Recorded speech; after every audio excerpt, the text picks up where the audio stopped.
Un bebé nace en Esparta y como todos los niños de aquí es revisado de inmediato. Lo giran, lo alzan con rudeza como si su valor dependiera de su forma. Porque si nace débil, enfermo o deformado no tiene lugar. Con apenas 7 años ya empuña una espada. Su padre lo enfrenta en un combate que parece juego pero no lo es. No hay espacio para la ternura, solo para el aprendizaje. La espada del niño sale volando, su cuerpo cae al polvo, pero no llora, se levanta. En Esparta desde pequeños aprenden a no rendirse jamás y a creer que morir en combate por Esparta es la mayor gloria. A esa misma edad lo separan de su madre y lo envían a la Gogué, el sistema más brutal de formación de guerreros. Pelea, pasa hambre, roba, mata si es necesario. Lo golpean, lo castigan con látigos. Le enseñan a no mostrar dolor ni piedad. A los 15 lo arrojan a las montañas nevadas. Lleva solo un harapo y una lanza improvisada. Sin comida, sin fuego y sin guía. Debe sobrevivir solo. Si regresa, será un espartano. Si no, nadie lo llora. En lo más profundo del bosque se cruza con un lobo enorme de ojos rojos y pelaje negro. El animal lo rodea, saborea el miedo. Pero el niño no huye, se esconde entre las rocas y espera. El lobo salta y queda atrapado. El niño respira hondo, levanta la lanza y ataca con precisión. Días después regresa a Esparta cubierto con la piel del lobo. Los generales se arrodillan. Los soldados gritan: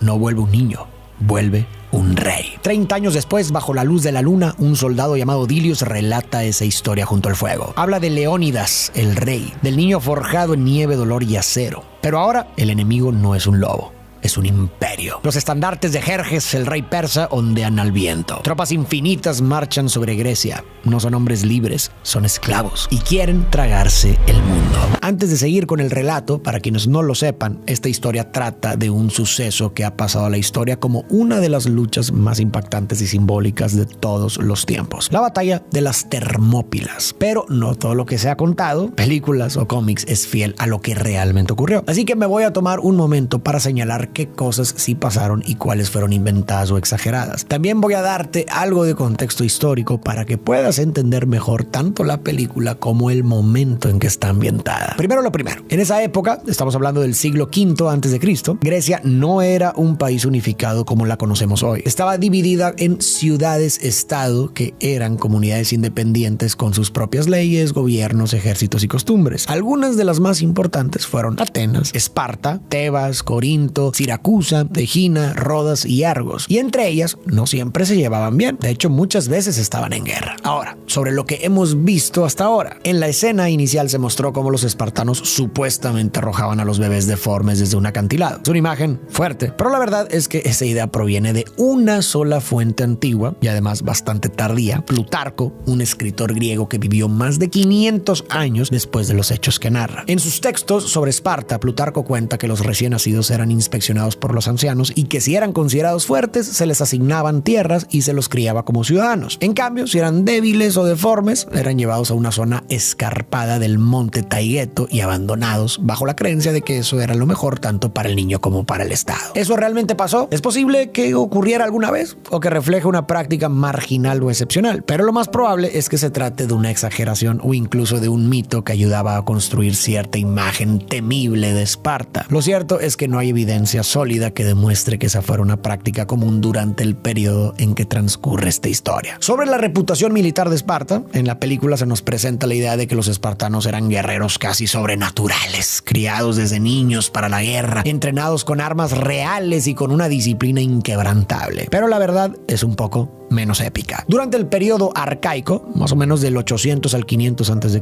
justo antes de la batalla de las Termópilas, no hay evidencia de que los espartanos fueran considerados especialmente hábiles en la guerra. Ninguna fuente de ese tiempo dice que tuvieran instituciones militares únicas ni que fueran oponentes especialmente temibles. De hecho, hay pistas que sugieren lo contrario. Por ejemplo, en la llamada Batalla de los Campeones, que ocurrió alrededor del año 550 a.C., 300 espartanos lucharon contra 300 argivos por un territorio en disputa. Según cuenta Heródoto, al final solo sobrevivieron 2 argivos y un espartano. Puede que la historia tenga algo de leyenda, pero aún así no sugiere que Esparta fuera muy superior. Los argivos estuvieron a la altura, y eso dice bastante. Y entonces llegó la batalla de las Termópilas en el año 480 a.C.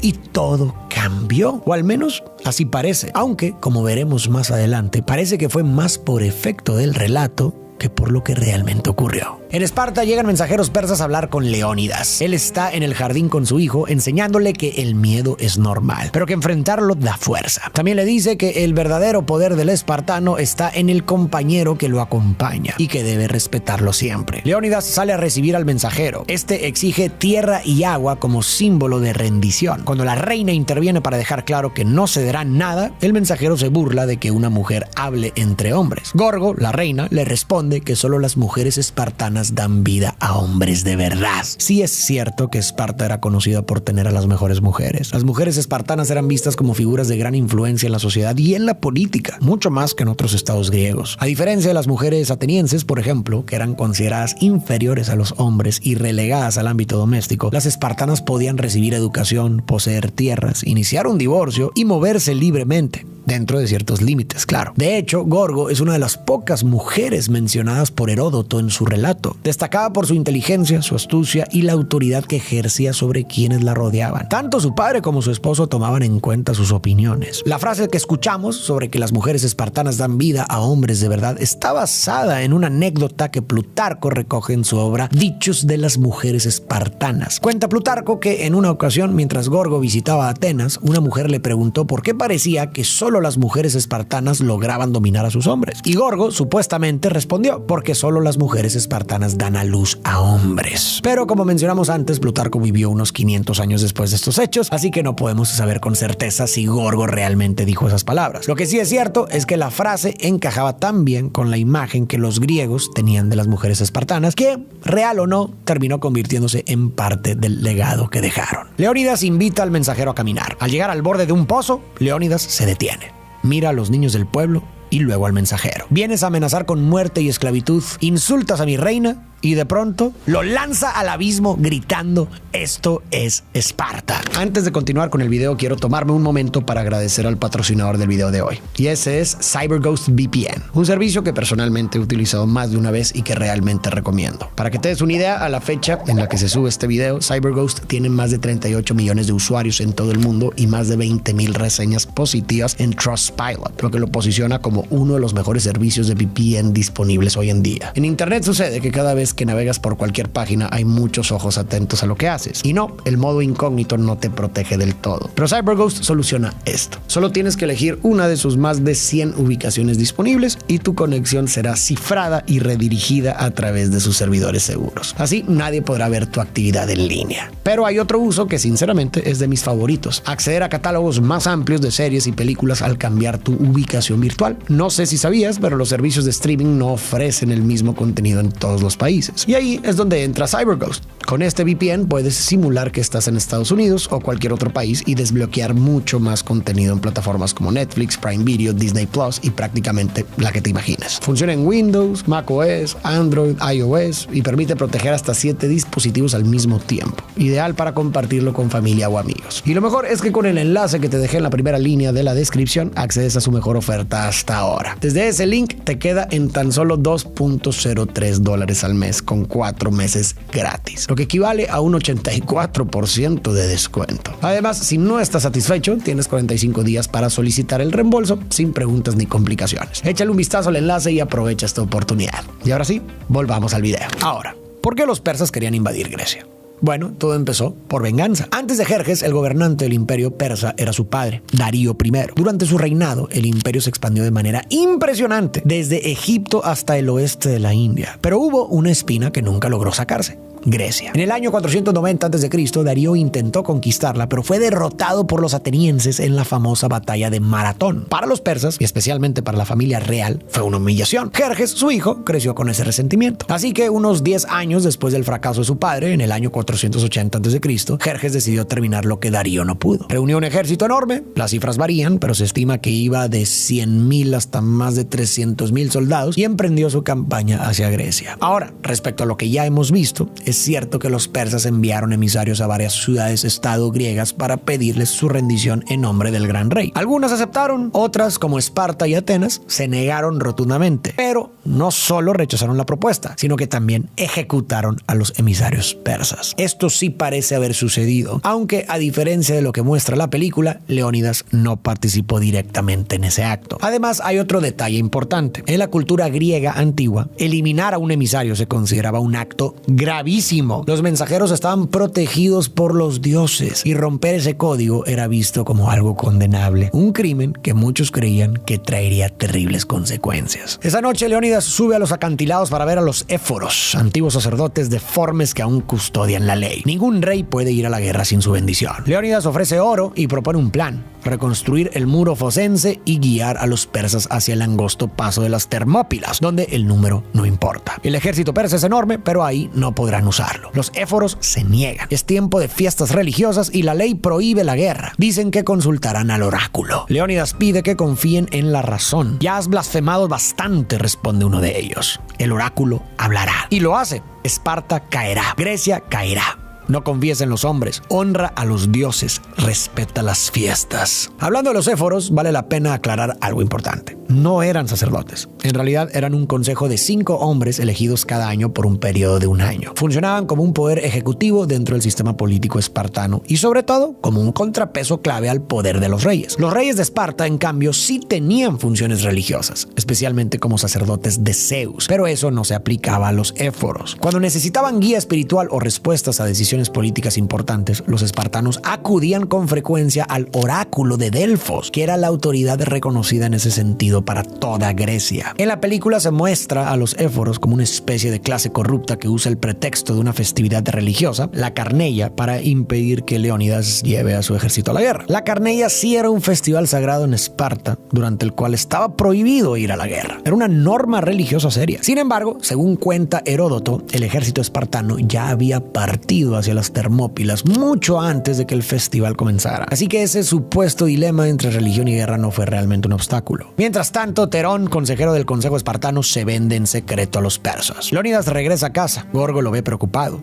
Él habla del peso de la ley, del miedo a perder todo lo que ama. ¿Qué debe hacer un rey para salvar su mundo cuando las leyes que juró proteger le impiden actuar?, pregunta. Gorgo le responde que no piense como rey, ni como esposo, sino como un hombre libre. Al amanecer, Leónidas elige a 300. Todos son padres, para no romper sus linajes. Entre ellos está Astinos, el joven hijo de su capitán. El consejo enfrenta a Leónidas por desobedecer al oráculo. Terón le recuerda que la ley prohíbe mandar al ejército. Leónidas responde que no lo ha hecho.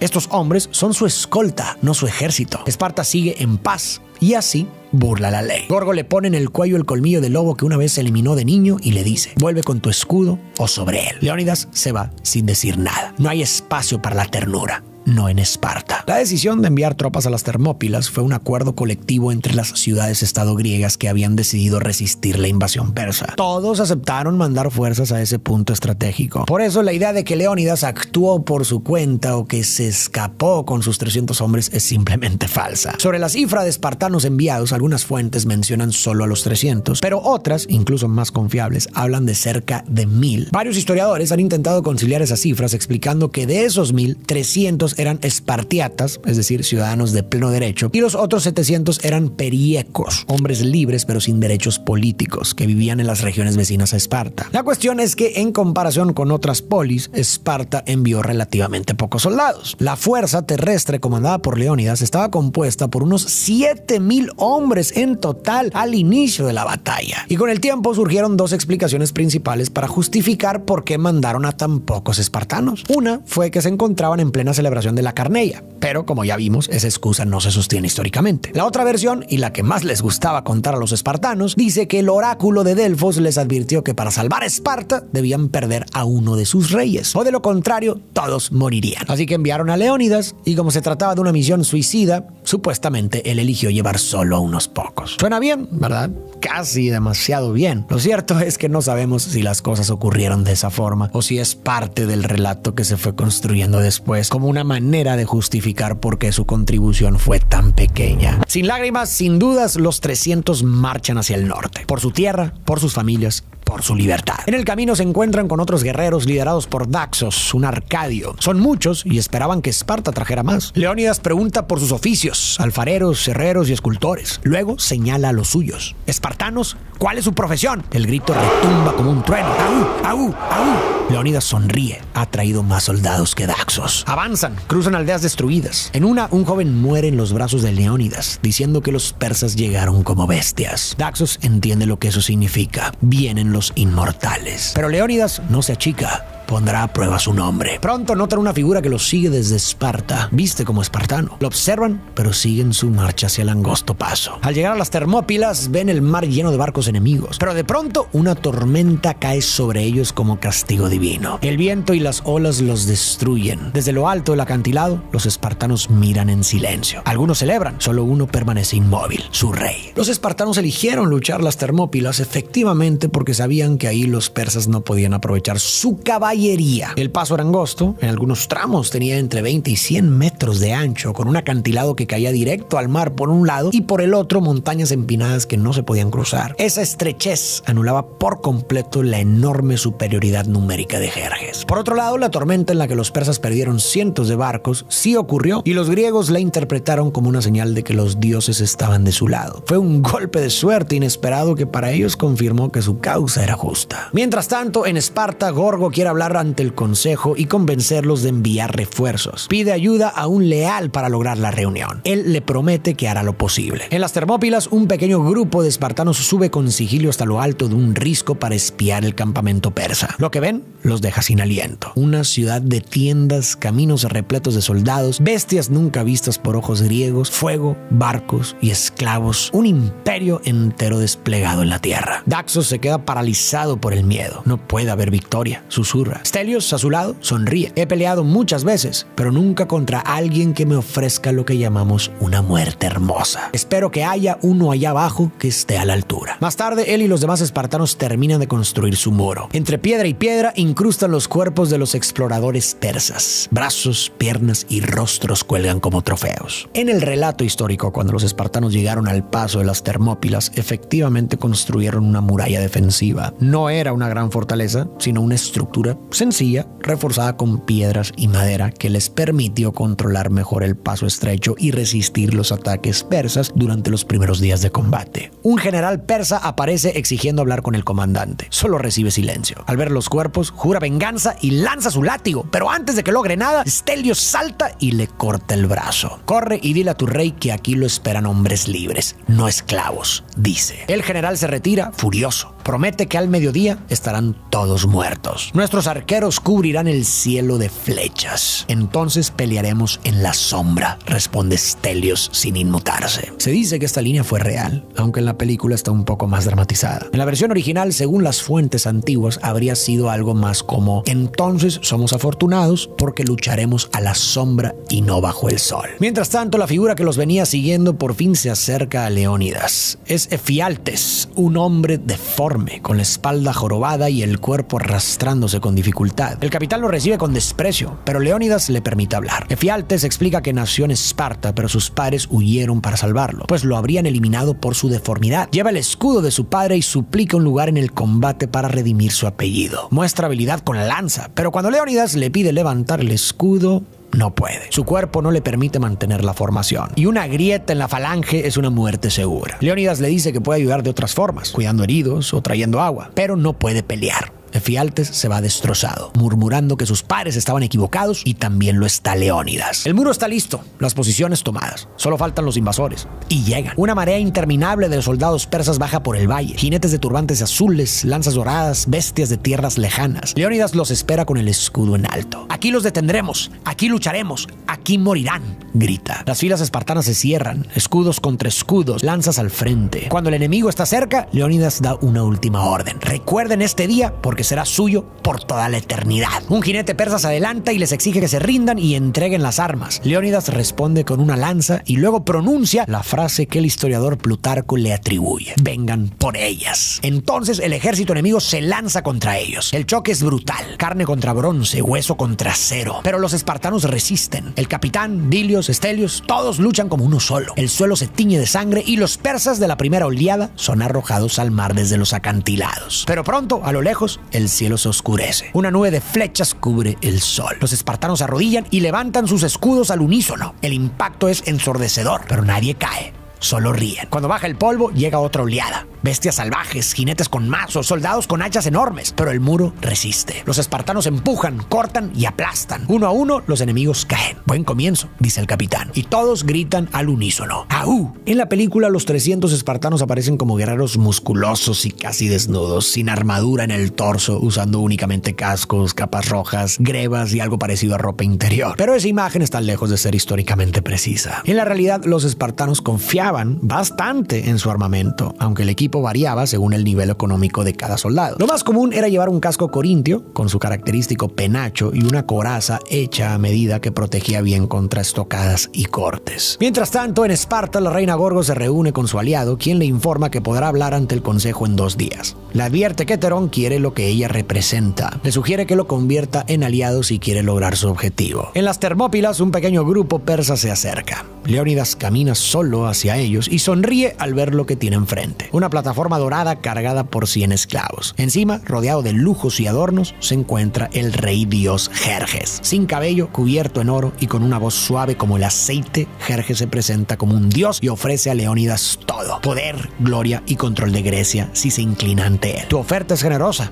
rey de reyes, responde Leónidas. Solo que, después de tanto eliminar persas, me duele la pierna. Me será difícil inclinarme. Jerjes cambia de tono, lo amenaza con borrar el recuerdo de Esparta y Leónidas de la historia. Pero Leónidas responde: el mundo sabrá que unos pocos lucharon contra muchos, que hombres libres se enfrentaron a un tirano y que incluso un dios rey puede sangrar. La forma en que la película representa a Jerjes como un ser gigante, casi sobrehumano, calvo, cubierto de joyas y piercings, arrogante y excesivamente confiado, no tiene absolutamente nada que ver con lo que se sabe del verdadero Jerjes. Las fuentes históricas lo describen como un hombre de estatura común, con barba, y en ningún caso se lo presenta como una figura divina. Los reyes persas no se proclamaban dioses ni se veían a sí mismos como tales. Al contrario, gobernaban en nombre de Ahura Mazda, el dios del zoroastrismo a quien servían y del que decían recibir su autoridad. Además, Jerjes nunca conoció a Leónidas en persona y mucho menos lideró a sus tropas en el frente de batalla. La noche cae y con ella llegan los inmortales, la guardia élite de Jerjes, cuerpos cubiertos de negro, ojos vacíos, dientes afilados. Pero al ver el muro de piedra y cadáveres por primera vez en siglos, sienten miedo. Desde atrás, los espartanos empujan los cuerpos sobre ellos y atacan. Una vez más, vencen. A lo lejos, Jerjes observa y un escalofrío muy humano le recorre la espalda. Esa noche los espartanos celebran. Incluso el rey comienza a sentir una esperanza. Tal vez, contra todo pronóstico, pueden ganar. Según los relatos que han llegado hasta nosotros, la táctica de los espartanos durante esta batalla no era tan agresiva como la muestra la película. No salían corriendo a enfrentarse cuerpo a cuerpo con cada enemigo que se cruzaban. En realidad, usaban una formación llamada falange que consistía en una muralla cerrada de escudos y lanzas. Los soldados se alineaban hombro con hombro y cada uno protegía parcialmente al compañero de al lado con su escudo. Era una estrategia defensiva pensada para aguantar y repeler al enemigo desde una posición firme. Y en el contexto de las Termópilas, eso tenía todo el sentido del mundo. Estaban defendiendo un paso estrecho, no estaban intentando conquistar terreno ni romper líneas. Su objetivo era resistir, no avanzar. Al amanecer, los persas vuelven con bestias salvajes e incluso hechiceros, pero los espartanos resisten una y otra vez. Jerjes, furioso, manda ejecutar a sus generales. En otra batalla, Estelios y Astinos combaten espalda con espalda, batiendo a decenas de enemigos. El capitán observa con orgullo a su hijo, Astinos, hasta que un jinete persa se lanza y lo decapita. Frente al cuerpo de su hijo, el capitán se descontrola. Sus gritos se vuelven más aterradores que cualquier tambor de guerra. El día es para Esparta,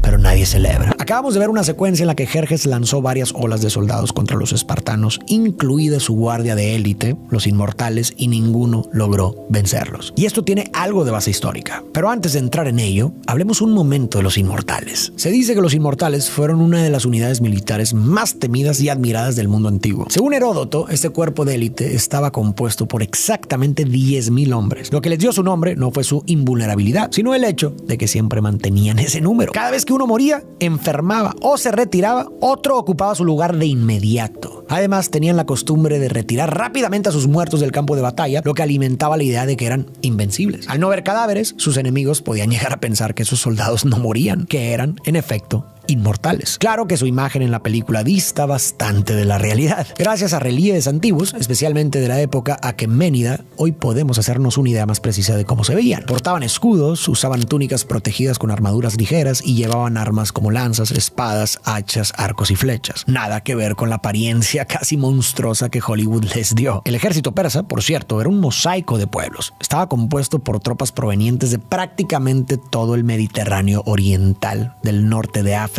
Asia Central y el sur. Jerjes tenía a su disposición una fuerza enorme y diversa. Cuando se encontró con los espartanos en el paso de las Termópilas, primero envió a los medos, pero no lograron romper la formación griega. Entonces mandó a los inmortales, esperando que ellos sí lograran abrirse paso. Pero, como escribió Heródoto, se esperaba que terminaran fácilmente el trabajo, pero cuando se enfrentaron a los griegos no tuvieron más éxito que los medos. Después de eso, Jerjes comenzó a enviar a los mejores soldados de cada rincón de su ejército, lo más destacado de cada contingente, a ver si alguno podía abrir una brecha en las defensas espartanas, pero no hubo caso. Ninguno logró hacer mella. Mientras tanto, Efialtes llega al campamento de Jerjes. Jerjes le ofrece mujeres, placeres y todo lo que le fue negado a cambio de su lealtad. Efialtes, extasiado, acepta. Jerjes le pide que guíe a sus soldados por el paso secreto detrás de la línea espartana. Efialtes se arrodilla. La debilidad de la posición espartana estaba efectivamente en un sendero oculto conocido como el paso de Anopea, que atravesaba las montañas y llegaba por detrás de la línea defensiva griega. Ese fue el punto que permitió a los persas rodear a las tropas griegas y lo descubrieron gracias a la traición de Efialtes. Ahora bien, en la historia real, Efialtes no era espartano ni tenía ninguna deformidad como muestra la película. Era simplemente un griego del lugar, alguien del pueblo local, que por razones que no se conocen con certeza, podría haber sido ambición, miedo o resentimiento, decidió revelar el camino al enemigo. Después de la guerra, su nombre quedó asociado para siempre con la traición y según algunas versiones, los espartanos enviaron a alguien a eliminarlo. No obstante, también es muy probable que los persas ya supieran de la existencia del paso o que lo hubieran descubierto por su cuenta tarde o temprano, pues no era exactamente un secreto militar. En Esparta, Gorgo se reúne con Terón.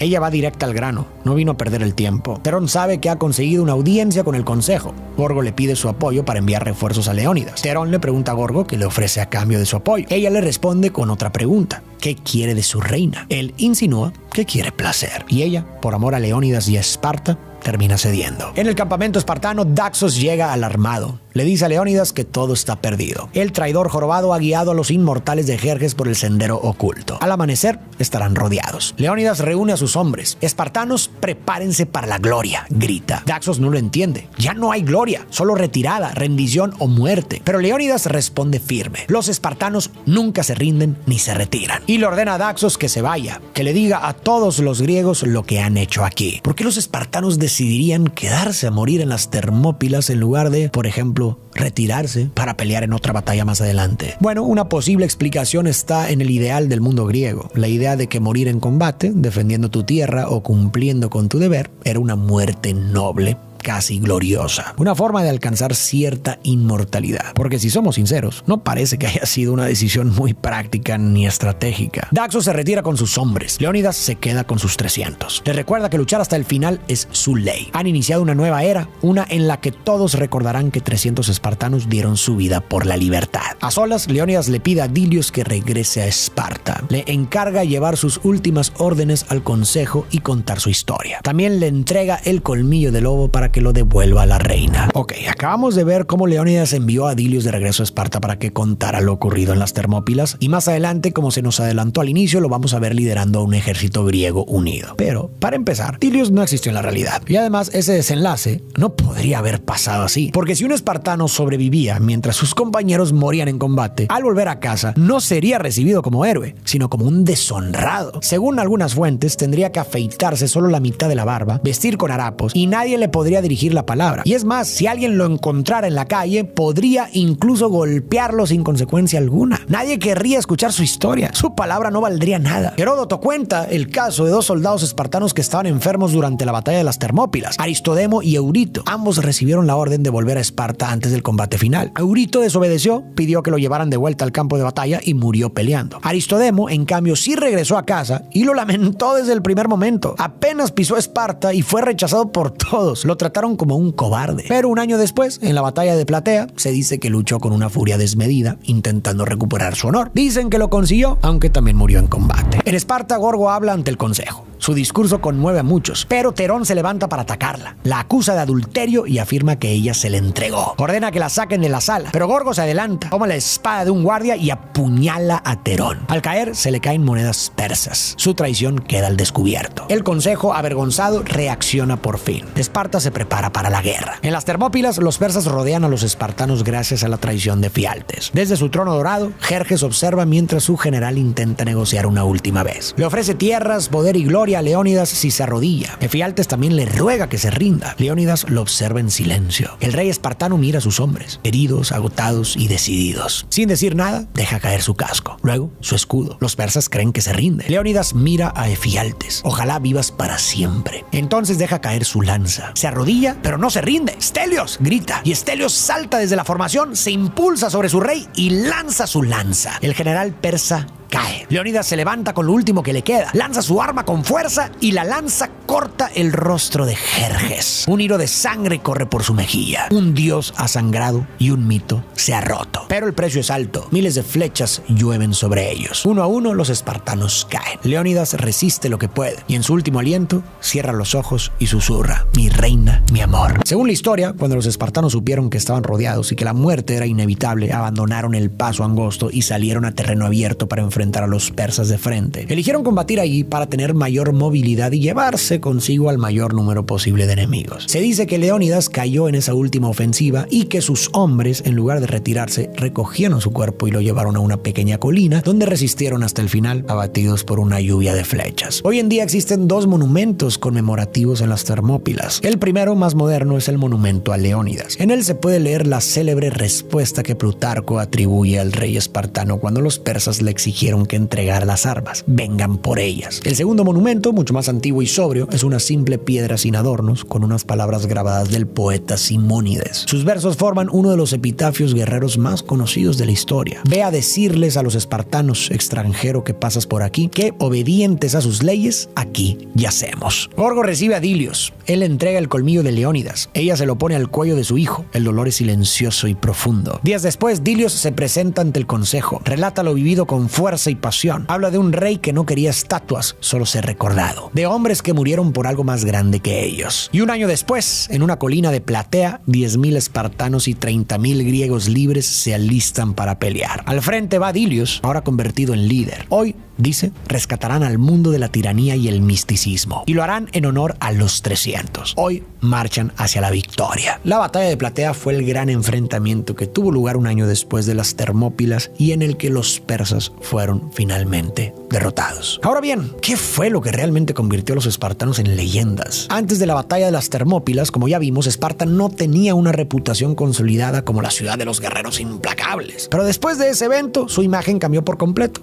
¿Por qué? Primero hay que entender algo importante. La fuente más antigua y principal que tenemos sobre esta batalla es, como probablemente ya sabes, el historiador Heródoto. Pero hay un detalle. Heródoto nació apenas unos años después de que ocurriera la batalla y creció en una época en la que la historia de la resistencia de Leónidas ya era bien conocida. Es decir, nuestra fuente más temprana ya estaba atravesada por el mito. Heródoto idealiza a los espartanos, los describe como indiferentes ante la muerte, incapaces de rendirse o retroceder, y los retrata como los mejores guerreros del mundo. Pero en su propio relato no logra demostrar que eso haya sido del todo cierto. Lo que parece que realmente hizo la diferencia en Termópilas fue el terreno. Los griegos defendían un paso estrecho y fácil de proteger, un punto estratégico que a lo largo de la historia ha permitido que ejércitos más pequeños resistan frente a fuerzas muy superiores. Lo que convirtió a los espartanos en leyenda no fue cómo pelearon, sino la decisión de quedarse y resistir, incluso después de que el paso ya había sido rodeado. Pero aquí viene otro detalle importante que la película omite. Omnite. En el filme, Daxos le informó a Leónidas que estaban rodeados y se retiró con sus hombres. En la realidad, fue el propio Leónidas quien ofreció a sus aliados la opción de retirarse. Muchos aceptaron, pero unos 2000 hombres decidieron quedarse a luchar. Espartanos, hilotas, tespios y también tebanos. Los espartanos no fueron los únicos que se quedaron hasta el final, ni tampoco los que más se sacrificaron. Lo que parece haber ocurrido después es que tomaron control del relato. Aunque otros también murieron ahí, y en mayor número, la historia que terminó prevaleciendo fue la del sacrificio espartano. La versión que quedó fue que el valor de Esparta convirtió aquella derrota en una especie de victoria moral. Se sacrificaron por Grecia y cumplieron con su deber. Fue a partir de las Termópilas donde Esparta se ganó su fama de ser una sociedad de guerreros. A partir de ahí todo cambió. Se decía que los enemigos temblaban con solo oír que tendrían que enfrentarlos. Pero lo curioso es que antes de eso, como hemos discutido, nadie hablaba así de los espartanos. Parece que tras ese golpe maestro de propaganda, los propios espartanos decidieron comprometerse con la imagen que ellos mismos habían ayudado a construir. Después de Termópilas, reforzaron su reputación como potencia militar y poco a poco desarrollaron todo un sistema de costumbres, símbolos e instituciones que convenció a los observadores griegos y siglos más tarde romanos de que siempre habían sido así. Pero con el tiempo fue cada vez más difícil distinguir entre el mito y la realidad. Al final, el respeto que inspiraron en la antigüedad parece haber tenido más que ver con el relato que se contó sobre ellos que con el poder real que alguna vez tuvieron. Y bueno, ese es el poder de las narrativas. Bueno, gracias por quedarte hasta el final del video y recuerda que puedes probar CyberGhost VPN hasta por 45 días y si no te convence, te devuelven tu dinero, sin preguntas ni cuestionamientos. Esta aplicación protegerá tus datos mientras navegas y te dará acceso total a todo el contenido bloqueado en internet por solo $2.03 al mes. La liga de descarga está en la descripción. Gracias por ver el video y tú y yo nos vemos en la próxima.